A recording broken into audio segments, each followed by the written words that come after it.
Hello and welcome to Mr. Manley History Teacher's next lesson on how did Hitler become Chancellor in 1933.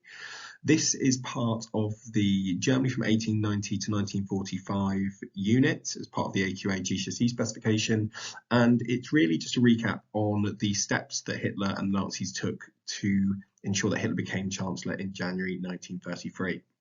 Just give a bit of background behind how Hitler became Chancellor in January 1933. As you should have already learnt, in 1929, the Wall Street crash happened, and this led to a worldwide depression. So it wasn't just America and Germany that were affected.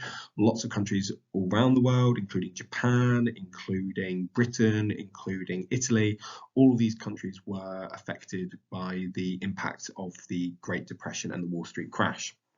However, Germany suffered significantly more than some other nations as it was reliant on US loans, which were recalled back to the United States, and this led to the collapse of the German economy.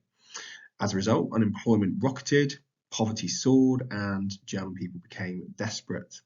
And this really led to a chain of events that ended in the destruction of German democracy.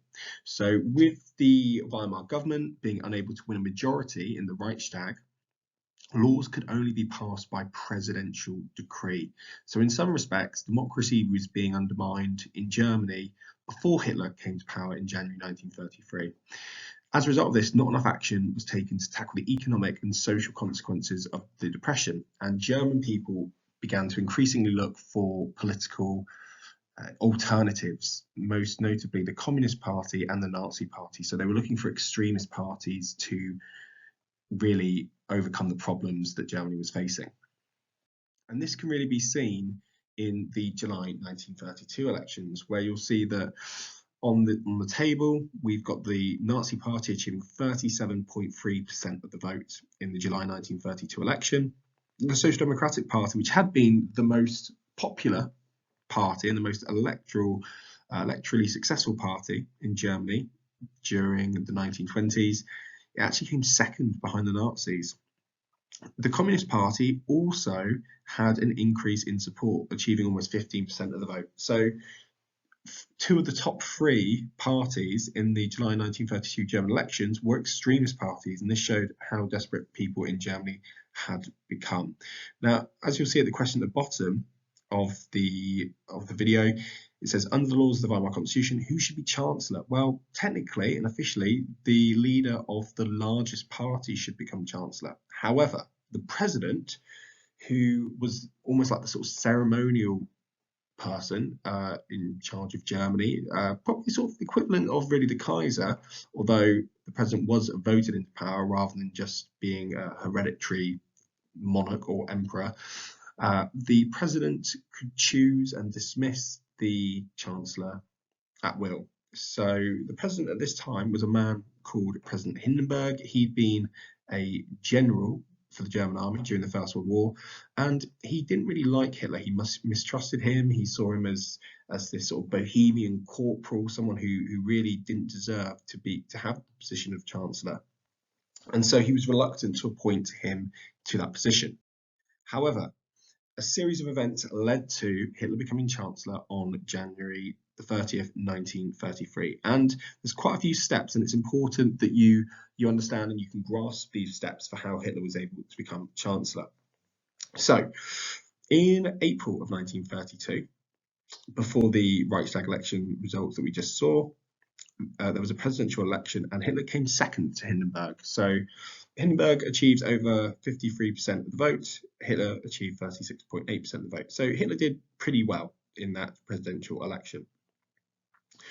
Brüning, who'd been Chancellor of Germany when the sort of Great Depression was really having some of its major effects, with unemployment going up and tax increases were being put in place by Brüning, he resigned as Chancellor in May 1932.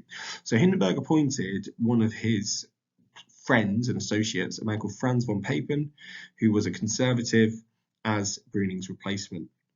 Elections were held in the Reichstag, as we saw on the previous slide, and the Nazis became the largest party with 230 seats. However, they didn't have a majority. They didn't have a two-thirds majority to to really control the Reichstag. So Hitler demanded to be made Chancellor, but Hindenburg refused, and Franz von Papen remained as Chancellor. Then in November, Reichstag elections were called by von Papen to try and win a majority in Parliament, because von Papen couldn't really do much as Chancellor. He couldn't pass new laws because the Nazis were the largest party still. The Nazis actually lost 34 seats, but they remained the largest party overall with 196. Now, this really didn't suit anyone. Hitler wasn't very happy about this because he saw it as a bit of a backward step for the Nazis, and von Papen wasn't happy because the Nazis still had a majority. So the November 1932 elections, no one was really that happy with the outcome. Then in December 1932, von Papen resigned. He wasn't able to pass through the legislation, the laws that he wanted to deal with the problems caused by the Great Depression. So instead, Hindenburg appointed a man called Kurt von Schleicher, who was an army general, as Chancellor. Now, von Schleicher tried to divide the Nazis by asking a leading Nazi called Gregor Strasser to be his vice-chancellor, but Hitler bullied Strasser into declining. Okay, so von Schleicher tried to sort of manipulate the Nazis a little bit and manipulate Hitler, however, it didn't work. Now, von Schleicher, like von Papen, couldn't pass any laws in the Reichstag because the Nazis were still the largest party. In the end, Hermann Goering, one of Hitler's closest Nazi supporters, went to Hindenburg and persuaded him to appoint Hitler as Chancellor. And von Papen and Hindenburg turned to Hitler as a result, appointed him as Chancellor, and von Papen was made Vice-Chancellor because they believed they could control Hitler and get him to do what they wanted to. Now, as events transpired, which you'll come to look at in another session, with the Reichstag fire and the Enabling Act, Hitler actually wasn't able to be tamed and controlled by Hindenburg and von Papen, and he managed to manipulate situations in order to make himself Führer eventually of Germany by the summer of 1934. I hope you've enjoyed the video and speak to you again soon.